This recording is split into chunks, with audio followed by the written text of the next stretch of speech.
Welcome back to the channel. You're with the Walking Cruiser, and today I'm in Venice, about to board a cruise that will take us to Barcelona one way through 4 countries and some really cool cities.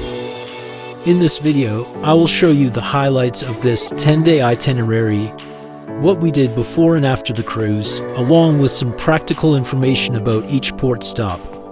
I'll also share my final thoughts and whether I would do a tour like this again.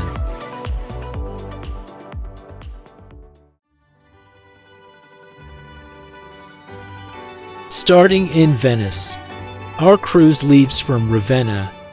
It said Venice, but they are not exactly close. So why not fly in beforehand to spend at least one day in Venice and view this magical city from the unique view from a gondola. Passing under a notable landmark, the Rialto Bridge on the Grand Canal.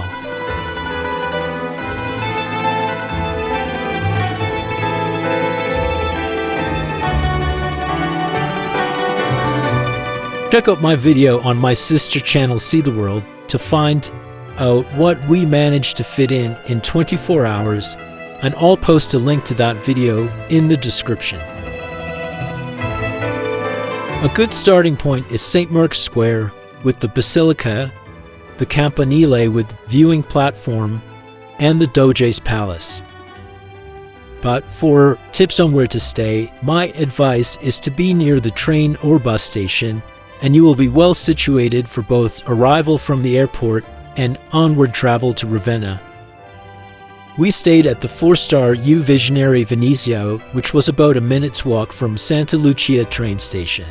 €350 is what we paid for one night, but it was a Friday, which can be more than weeknight rates. Venice hotel prices can be eye-wateringly expensive anyway. I give a full review in the other video.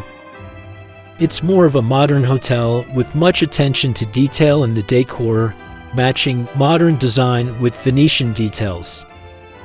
I was very satisfied for what was included in the price, the service and presentation of everything. Well, after our fantastic day in Venice, it's embarkation day, and we're off to Ravenna by train. It was going to take 2.5 hours on the fast train with one change. It's a good idea to book train tickets in advance for the fast services. Then Ravenna Cruise Port is about a 20-minute taxi ride from the train station. We're taking Royal Caribbean's Explorer of the Seas and can't wait to get on board. But first, the terminal is a bit of a work in progress, and check-in was in this tent. Royal Caribbean is in the process of building a state-of-the-art terminal here, so expect more departures from this port, starting from summer 2026. It's a bit of a walk to the pier, but it's shaded, and you can see the construction of the new terminal building underway. I certainly won't mind taking a cruise from here again. Ravenna also offers a lot to see and do, and the beaches along this coast are good too. We've now started our 8-night cruise to Barcelona with so many stops ahead of us. The sail-away party matched the good moods, and we knew there'd be plenty of time to enjoy all the ship had to offer.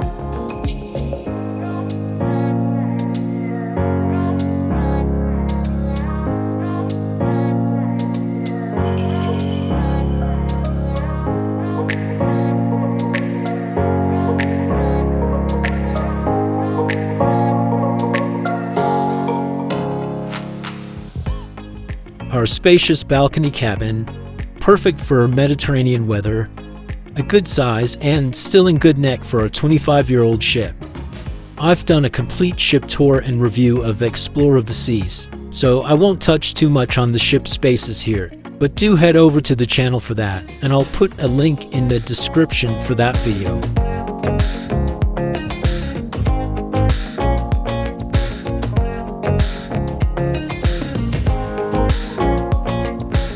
First time on this ship, first time on any Voyager-class ship, so we did a bit of exploring and then had dinner in the main dining room. Like other Royal Caribbean ships I've been on, happy with the main dining room.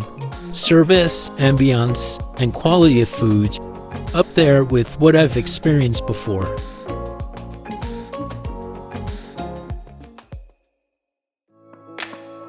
Our first port day was Zadar in Croatia. The buffet is a good option on a port day. You can go at your own time, and I think this ship had one of the better breakfast buffets I've seen. We opted for the shuttle bus outside the cruise terminal to the center of Zadar. Along the waterfront are some of the main sights. The Monument to the Sun with hundreds of solar panels provide energy for light shows at night. The large circle represents the Sun, and the smaller ones, the planets in orbit. And another installation in the same space, the sea organ, which is a series of small holes down to the sea which act as organ pipes. The sound is from the motion of the waves below reacting with the pipes. Definitely unique. I'm sure it's never the same song twice. The waterfront is long and inviting for walking along, but note there is no shade if it's really hot. Zadar is a fortified city surrounded by city walls, built by the Venetians to keep out the Ottomans, and this important gate, the Land Gate, was built by Venetian architect Michele San Michele. The Church of St. Donatus, one of the oldest structures in Zadar, it's on the site of a Roman forum and surrounded by remnants. And next to it is the Cathedral of St. Anastasia, which is a Catholic cathedral and open to visitors. The church has been rebuilt many times in different styles, but the current facade is a beautiful example of Romanesque architecture.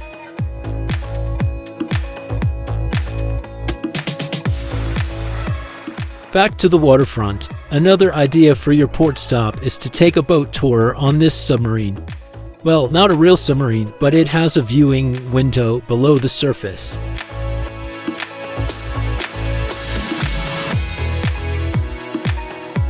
Back on board, some evening entertainment by the cruise entertainment team. A 70s, 80s night with music and dancing in the Royal Promenade.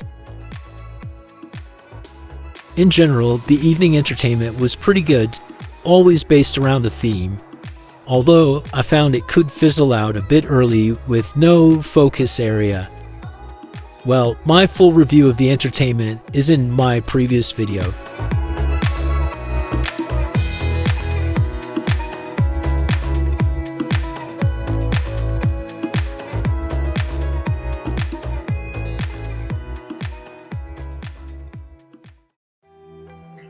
Our next port is Dubrovnik in Croatia, down the coast from Zadar.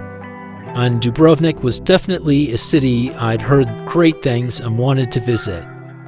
The port was not within the city center, but there are lots of transport options to the old town. We opted for a sightseeing tour that covered the top sightseeing spots as well as transport back to the ship. We hadn't booked anything with Royal Caribbean, but usually there are tour companies operating around the cruise terminal. Our driver took us around the city walls, which surround the old town.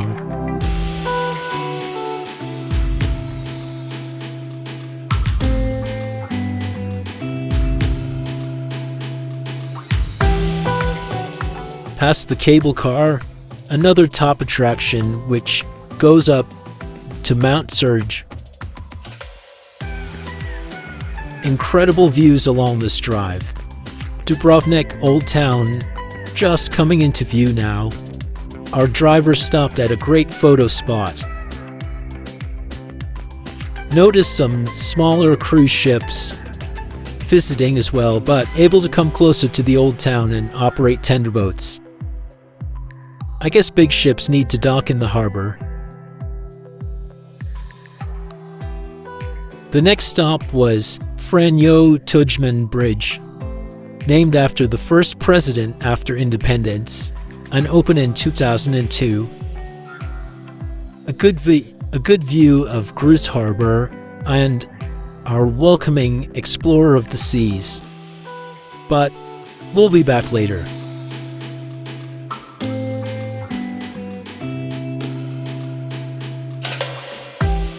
our driver left us for some exploration time in the old town. Just outside the city walls is this lagoon with kayaks for rent. Inside the walls, the old town is compact with striking architecture.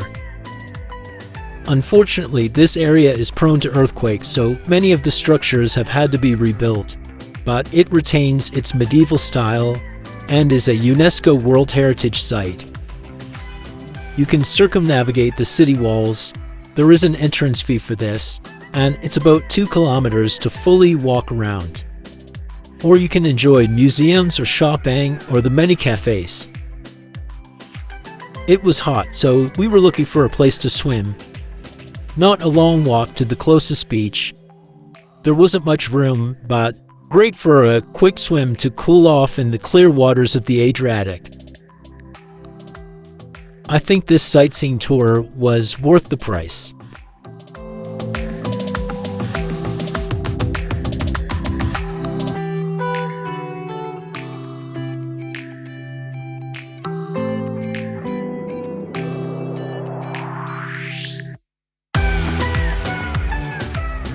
Back on board, we got to take in the ice show, Spirits of the Seasons. I think it's neat having an ice rink on board, and the production was really good. As far as I know, Royal Caribbean is the only cruise line to offer this type of entertainment, so I think that gives them an advantage. It's also an added included activity, ice skating sessions.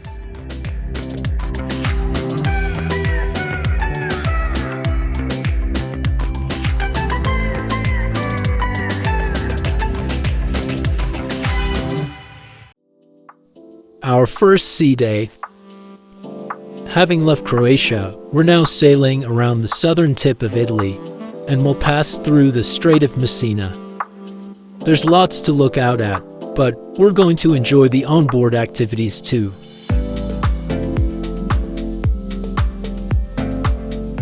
Lounging by the pool or take on something more active, like the water slides or the Flow Rider surfing simulator. Explore the Seas has one of these. Entertainment by the pool was happening throughout the day too. Here's the Sexiest Man competition. Nothing too serious. The belly flop competition, maybe a bit more heated, with the audience giving out the scores.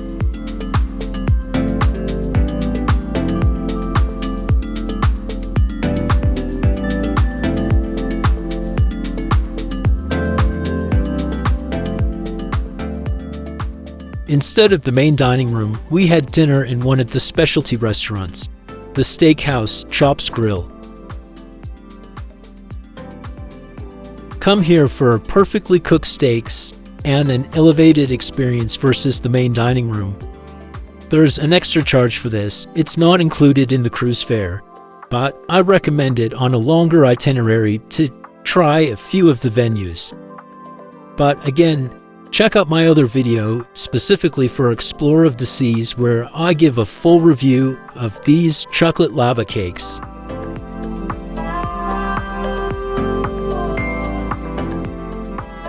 One of the best parts about cruising, watching the sun set over the horizon.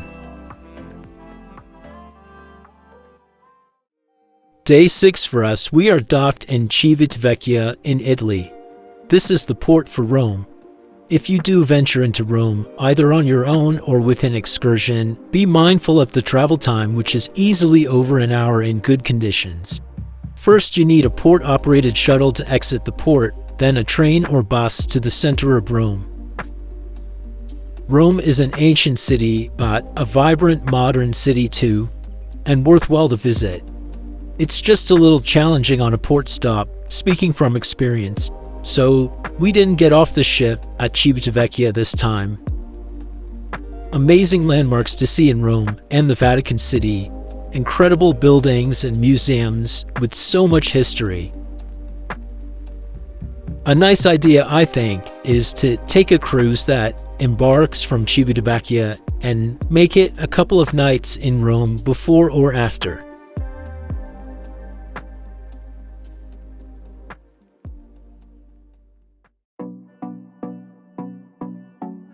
The next day, further up the coast in the Italian Riviera is the port city of La Spezia.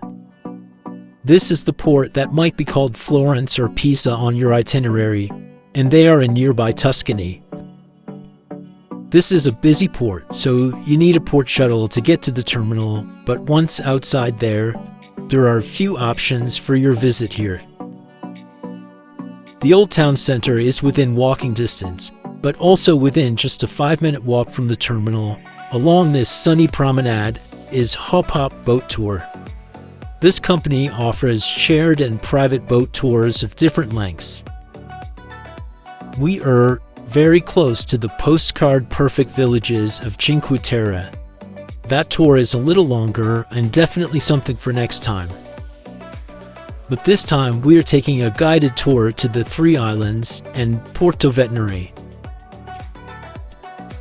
Hop Hop have this nice floating platform where you wait to board your speedboat.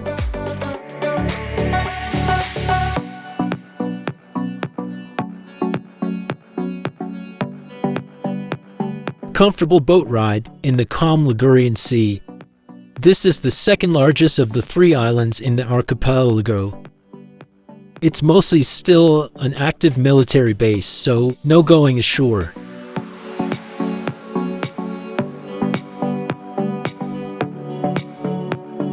The San Venere Lighthouse, you can see at the top, still in use today. We can't explore the islands, but the boat is able to get up nice and close, tucking into these caves to have a look. The scenery is stunning and the water inviting. This would make an excellent swimming stop.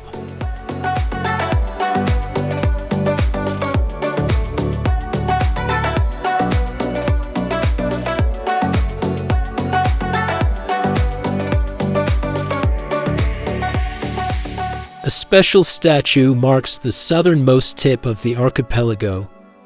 Stella Maris, or a Star of the Sea, which symbolizes the Virgin Mary as the protector of seafarers. The statue sits on a submerged rock, so warns of the danger. Having rounded the 3 islands, we're back at the mainland now and can see San Pietro Church coming into view, which is in the town of Porto Venere. While not one of the Cinque Terre, it's also designated a UNESCO World Heritage Site. And it's beautiful. As we come into dock, this is fast becoming my favorite port stop so far.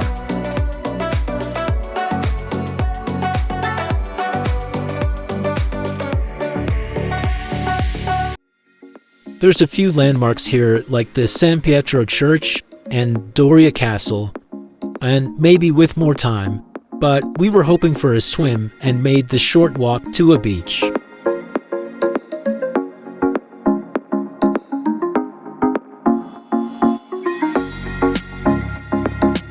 A small beach, quiet, pebbly with clear water, and a really pretty backdrop.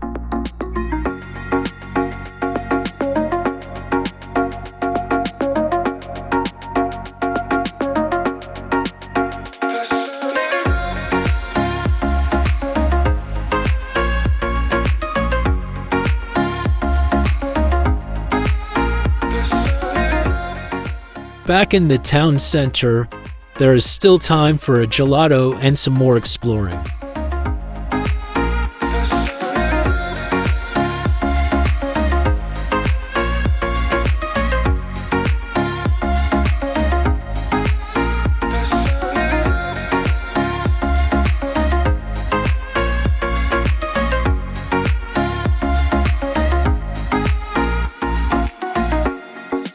The Doria Castle, which is not a royal palace, but was for military defense and was once a prison.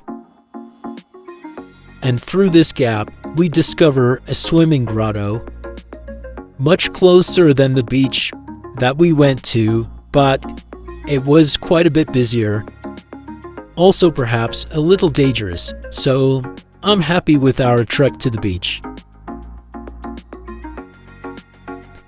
So this was a fantastic couple of hours, and we're not long back to the ship. We had 2 sea days on this itinerary, so more time to enjoy the pool and what was going on. One of the bars on board, the Schooner Bar, had some evening entertainment and great cocktails.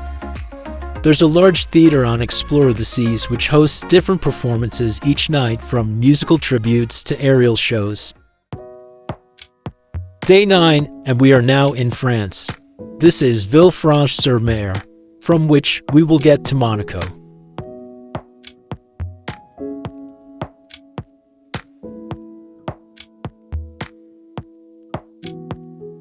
This port stop, we are anchored in the bay and will travel to the shore by tender boats. Villefranche is a pretty town on the French Riviera.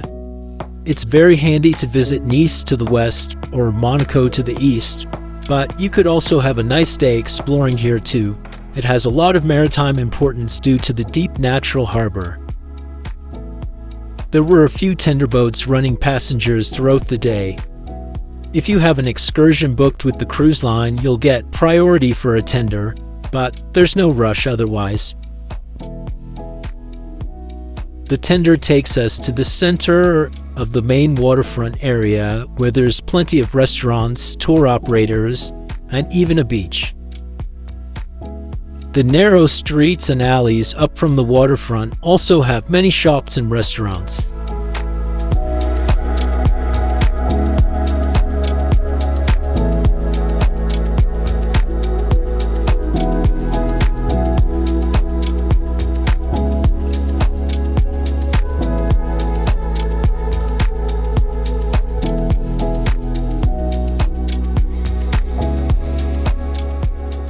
We're going to make our way to Monaco Monte Carlo, however, and the best way to do that is by taking the train. Villefranche has a small train station within walking distance. So we board a train heading east to Monaco Monte Carlo. Just to the west of here is Nice, the largest city in the region, so also worth a visit, and depending on how many hours you have, you can manage both perhaps. Monaco train station stretches over a large area.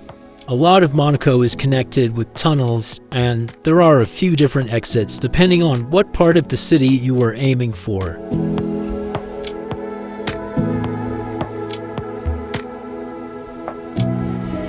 We are aiming for the Casino Monte Carlo.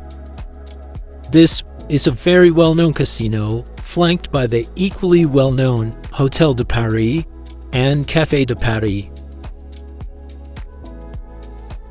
It's free of charge to look around the entrance hall. To gain access for the gambling rooms, you need to have your passport on you. Other forms of ID weren't accepted, unfortunately. You can book a tour, which then gives you access to the gambling rooms too. But this entrance hall is really stunning.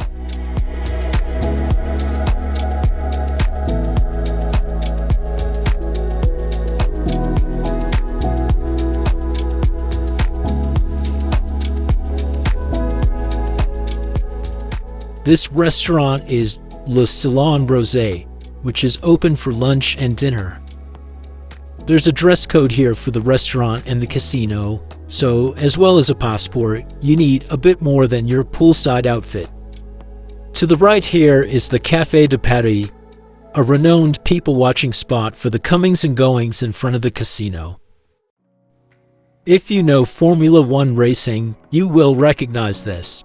The hairpin turn on the Monaco circuit, called the Fairmont hairpin because it's right in front of the Fairmont Hotel. Even race cars have to slow down for this. Overlooking the main marina in Monaco,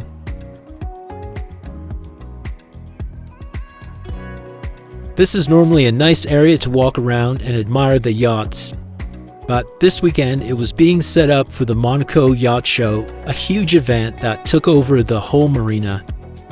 But the views are stunning. We've climbed up Le Rocher, which is the old town or historic center of Monaco. It is where the palace of the Prince of Monaco is situated. So, a current royal palace. Monaco is a principality, an independent state but with close links to France. With a rich history, most of which is up here on Le Rocher, along with stunning views.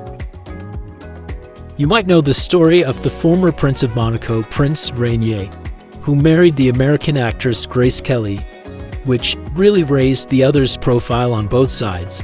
Princess Grace sadly died in a motor accident in 1982, but her memory lives on here. I recommend exploring this part of Monaco with its narrow cobbled streets, cafes, restaurants, and art galleries. It's a great place to explore.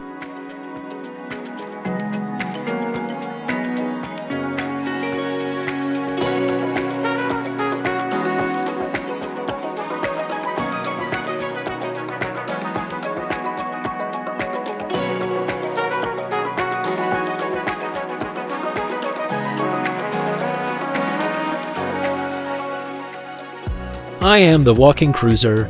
If you're enjoying this video, please give it a like and head over to my channel for more cruise ship tours, reviews, port guides, and all things cruise. And while you're there, why not subscribe to see where I go next?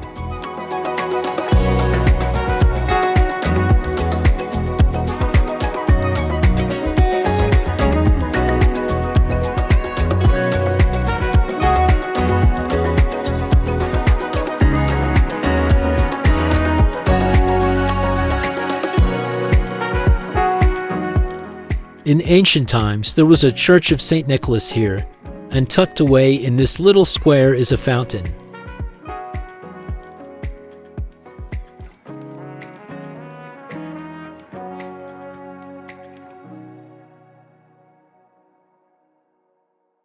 The church here now is the Cathedral of Our Lady Immaculate.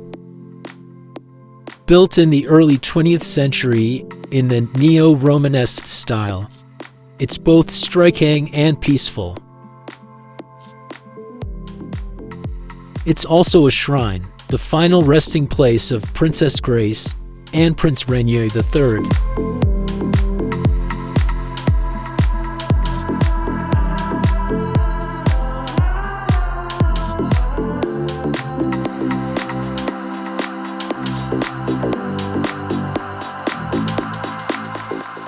Villefranche-sur-Mer was the final port stop on our 8-day cruise, and it's time to lift anchor and sail away towards Barcelona, Spain.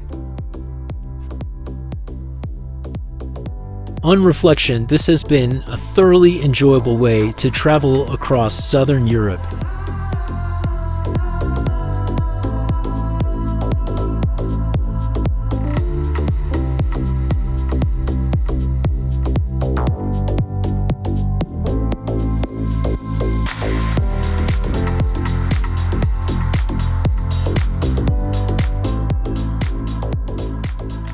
This beautiful sunset, the backdrop of the Alps Maritime, sighting a few porpoises, really sums up this cruise experience for me.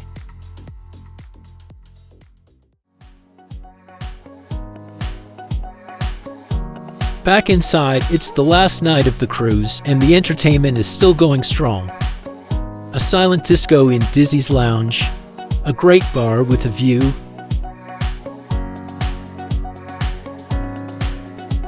or the theater show Invitation to Dance. There are different options across the ship to suit your mood.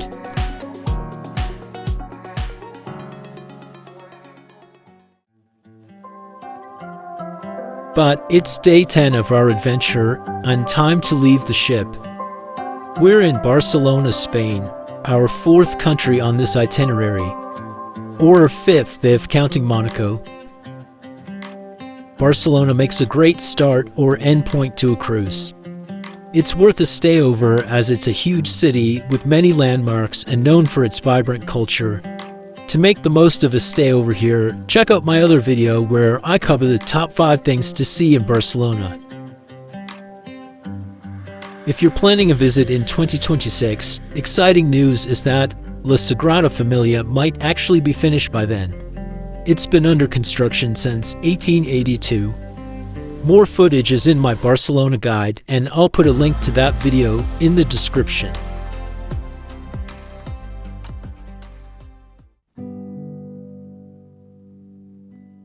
So, what are my overall thoughts on this cruise? Well, first, the ship. Explorer of the Seas is an older ship, but other than the obvious size comparison to its newer cousins, I can't fault the facilities, the food, or the service. Maybe just the entertainment wasn't as flashy as what you were offered on newer ships. For the itinerary, I really see the appeal of a one-way itinerary. It was my first time on a cruise where you embark and disembark in different cities. I liked it because you can actually explore more places. I guess a downside would be parking if you were driving to the port of embarkation. If you have experience of one-way itineraries, leave a note in the comments what you prefer. We took this voyage in September 2025, and I think for the Mediterranean that is the best season. It's not too hot to explore the sights, but still hot enough. The combination of the beautiful September weather and the fascinating ports would definitely put this on a list to do again. Okay, maybe on a newer ship next year.